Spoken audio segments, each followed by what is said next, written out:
అనంతపురం జిల్లా రాప్తాడు మండలం గ్రామం బండమందిలో చెరువు కట్ట తెగడంతో నష్టపోయిన రైతులను ఆదుకోవాలన్నారు. బోయ లావణ్య తన భర్తను, కొడుకు, కూతురుతో కలిసి కాపాడుకునే ప్రయత్నం చేసినా ఫలితం లేకపోయిందన్నారు. చెరువులు తెగడం వల్ల నష్టపోయిన కుటుంబాలను పరామర్శించారు. రామ్రెడ్డి హరిజన రామకృష్ణ అనే రైతు 3.5 ఎకరాలు వేసిన వేరుశెనగ ముందు రోజు రాత్రి తొలగించి పొలంలోనే కుప్పలు వేసాడు అన్నారు. మొత్తం పంట కొట్టుకుపోయింది. బండమీదిపల్లి గ్రామంలో జిల్లా ఉన్నతాధికారులు పర్యటించి నష్టపోయిన రైతులను ఆదుకోవాలని డిమాండ్ చేశారు. ఈ కార్యక్రమంలో సిపిఎం జిల్లా కమిటీ సభ్యులు, మండల కార్యదర్శి పోతలయ్య పాల్గొన్నారు.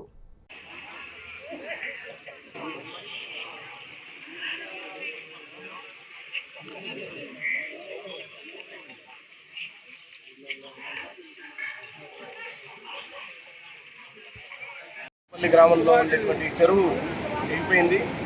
నిన్న అర్ధరాత్రి సమయంలో తెగినటువంటి చెరువు వల్ల దిగువన ఉన్నటువంటి పంట పొలాలన్నీ నష్టపోయినట్టుగా ఇప్పుడు రైతులు చెప్తున్నారు. ఇక్కడ రామిరెడ్డి అనే రైతు ఉన్నాడు.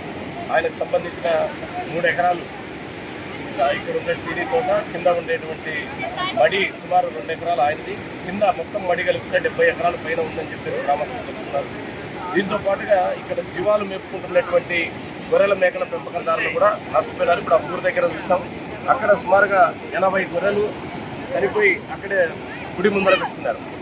మొత్తం ఈ చెరువు తెగడం వల్ల తీవ్రమైన నష్టం జరిగింది. నీళ్లు తగ్గిపోవడమే కాకుండా పంట పొలాలు దెబ్బతిపోయినాయి. దాంతోపాటు ఈరోజు రైతులు పెట్టుబడి లక్షల రూపాయలు పెట్టుబడి నష్టపోయినారు. ఒక రామిరెడ్డి రైతే పంట కోసం దానికి ఖర్చు పెట్టిన ఖర్చు చూస్తే సుమారు 3.5 లక్షలకు పైగా ఖర్చు పెట్టినట్టుగా చెప్తున్నారు. మిగిలిన 70 ఎకరాలు మడి అవి లెక్కేసినా లక్షల్లో ఖర్చు అవుతుంది. కాబట్టి ప్రభుత్వం వెంటనే సహాయ చర్యలు చేపట్టాలా. ముఖ్యంగా మేము మొదటి నుంచి చెప్తున్నాం, ఈ చెరువులు కుంటల మరమ్మతులు చేపట్టండి.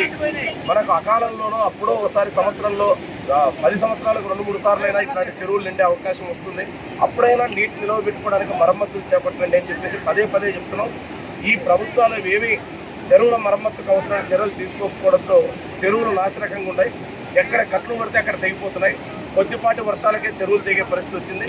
ఇప్పటికైనా ప్రభుత్వం వెంటనే జిల్లాలోని అన్ని చెరువుల్ని మరమ్మతులు చేపట్టాలని చెప్పేసి మేము డిమాండ్ చేస్తాం.